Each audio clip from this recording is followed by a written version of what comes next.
Time pass.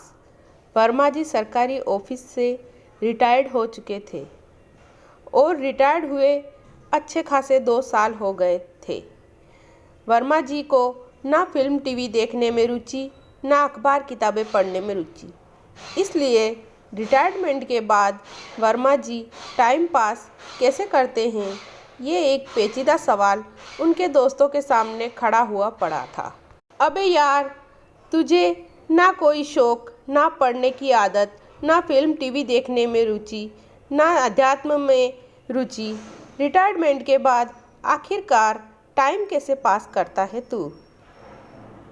Verma जी को अपने दोस्त के चिट्ठेपन और खोद खोद कर गहराई में जाकर बेमतलब पूछताछ करने की आदत अच्छे से पता थी।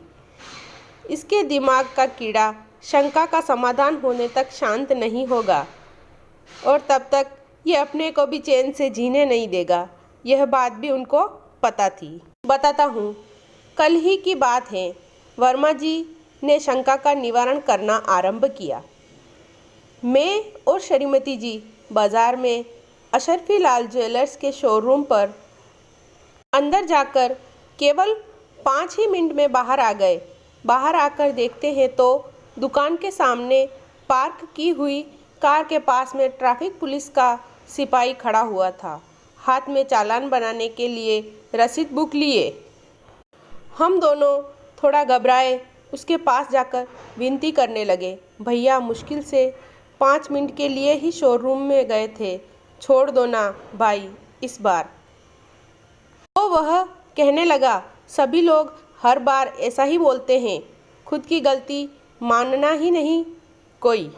एक बार 1000 रुपये की रसीद कटेगी तब अगली बार गलती नहीं होगी।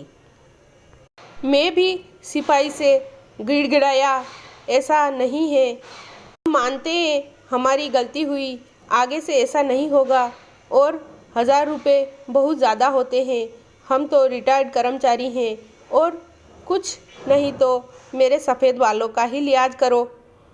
सिपाही भी अकड़ते हुए बोला, लाखों की गाड़ी चला रहे हो, बड़े बड़े शोरूम में खरीदारी कर रहे हो, कानून तोड़ रहे हो, फिर भी 1000 रुपये आपको ज़्यादा लग रहे हैं।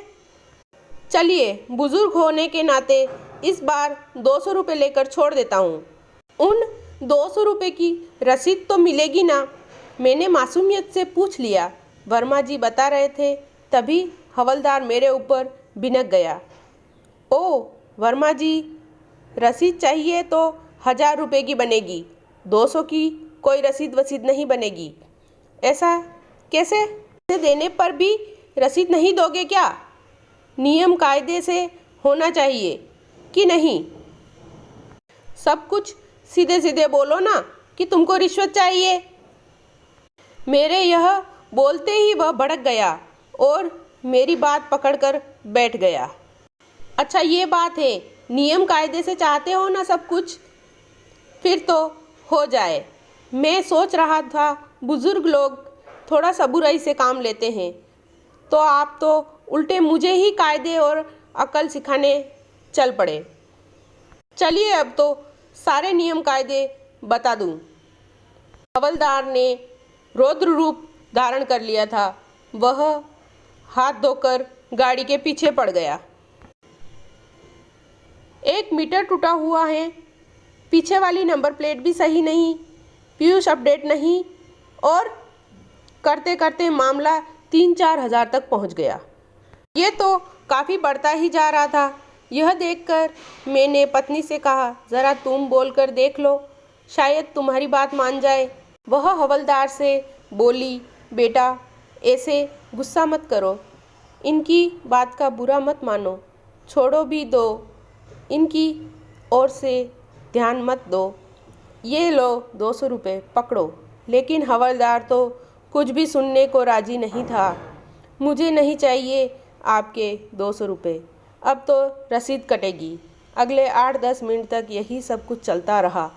वह उसे समझाने की कोशिश करती रही। वो दिलजला सिपाही रसीद फाड़े बिना मानने को तैयार नहीं था। वर्मा जी बताते जा रहे थे, अरे बाप रे, 200 रुपये बचाने के चक्कर में इतनी बात बढ़ गई। फिर क्या? आप लोगों ने दोस्तों ने सवाल किया।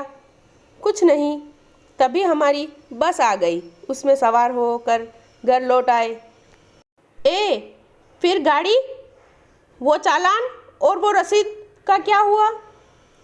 और वो हवलदार? दोस्तों को कुछ समझ नहीं आ रहा था कि वो गाड़ी वाला जाने और हवलदार जाने, हमें क्या? गाड़ी हमारी ही थी ही नहीं, हम तो बस से ही गए थे। तुम अभी पूछ रहे थे ना टाइम पास कैसे करते हो, वही बता रहा था। हम बस में चढ़े तब हवलदार का चेहरा देखने लायक था, जैसे इस समय तुम्हारा चेहरा देखने लायक है, बिल्कुल वैसा ही।